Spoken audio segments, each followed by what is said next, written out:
법정에선 20대 남성, 젊고 미래도 창창한 명문대생입니다. 그런데 판결이 선고되자 남성의 얼굴이 사색이 됩니다.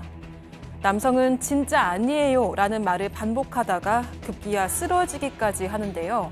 하지만 재판부는 그런 남성을 향해서 도리어 교활하다고 비판했습니다. 대체 이 남성은 무슨 범행을 저질렀던 걸까요? 진짜 아니에요. 교활하다. 네, 이 가해자는 지금 26살 명문대생입니다. 남성은 작년 10월에 SNS를 통해서 한 여성을 만나게 되는데 그래서 실제로 오프라인에서 만났습니다. 근데 문제는 그 여성의 나이가 13살, 미성년자였던 건데요.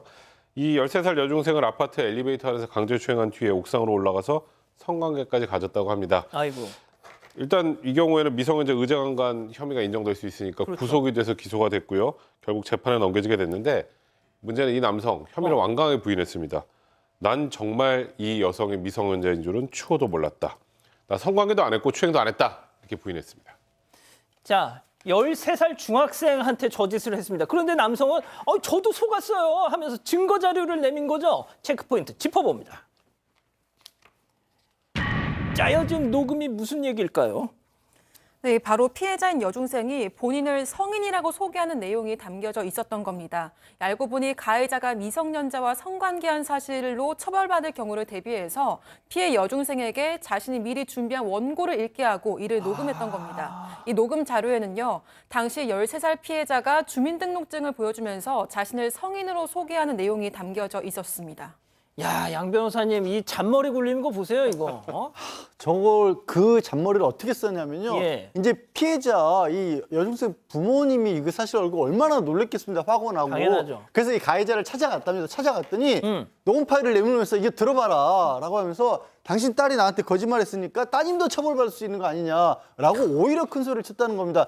아마도 취지상은 이거 나를 억울하게 엮어서 무고죄로 이렇게 처벌받을 수 있다 이런 식의 협박을 한 게 아니냐 이런 추측을 좀 할 수 있습니다. 자, 교수님께는 제가 마지막에 질문 드릴게요. 자, 백 변호사님. 네.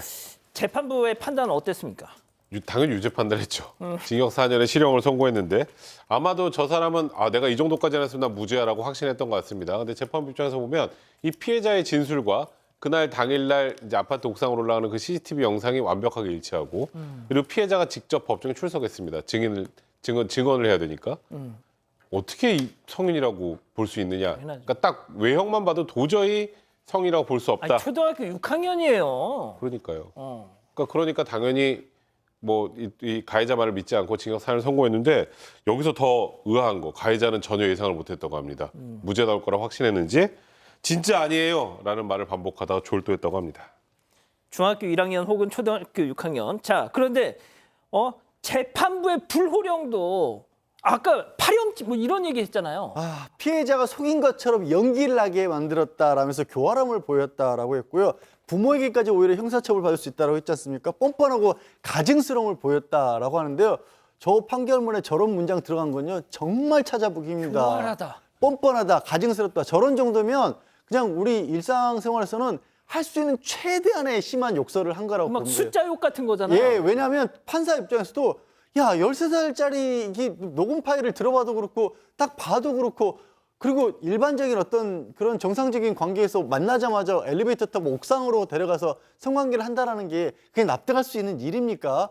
아닌데도 불구하고 자꾸 그걸 고집을 부리니까 오죽했으면 판사가 저렇게까지 얘기를 했겠습니까? 그러니까 한마디로 야, 네가 사람이냐 XX야 이거잖아요. 그런 얘기를 한 겁니다, 정말로. 자, 교수님. 근데 이자가 진짜 명문대생이라고 막 판결문에도 계속 나오더라고요. 그러니까 이제 명문대생이라고 하는 것은 네가 그만큼 머리가 좋기 때문에 그 어떤 사회적 책임이 있지 않느냐 이런 얘기인데 저는 굳이 이 명문대생이라고 이렇게 언급을 할 필요가 없다라고 봅니다. 맞아요. 그 수많은 명문대생 중에 하나이고 그건 개인적인 문제이기 때문에 그리고 이제 이 사람이 한 행동을 보면 그 어린아이에게 성인 인정 녹음을 시킨 거는 뭐냐면 자기가 하는 행동이 잘못됐다는 것을 알고 있어요. 그렇죠. 그러니까 거기서 빠져나오기 위해서 또 자기가 머리를 갖다 쓴 것이고 또 그것을 가지고 이 아이의 부모에게 협박을 한 것은 공격이 최선의 방어다라고 하는 그런 어떤 그 수법을 쓴 것 같은데 제가 볼 때는 지금 이제 4년 뒤에 출소를 하면 30살 아닙니까?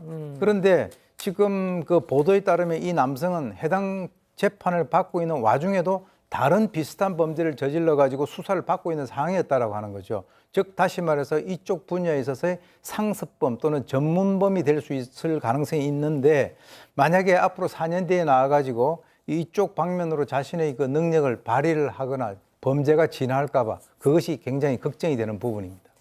자, 이 법정에서 저 진짜 아니에요 하면서 막 실신한 이 발연기까지 보여줬던 이 사람, 사방 가족 여러분들 혹시 이 사건에 대해서 좀 아시는 분들, 특히 이 피해자 측이 이 방송 보고 계시면은 저희한테 좀 연락 좀 주시죠. 저희 좀 진짜 좀 구체적인 내용을 알고 싶습니다.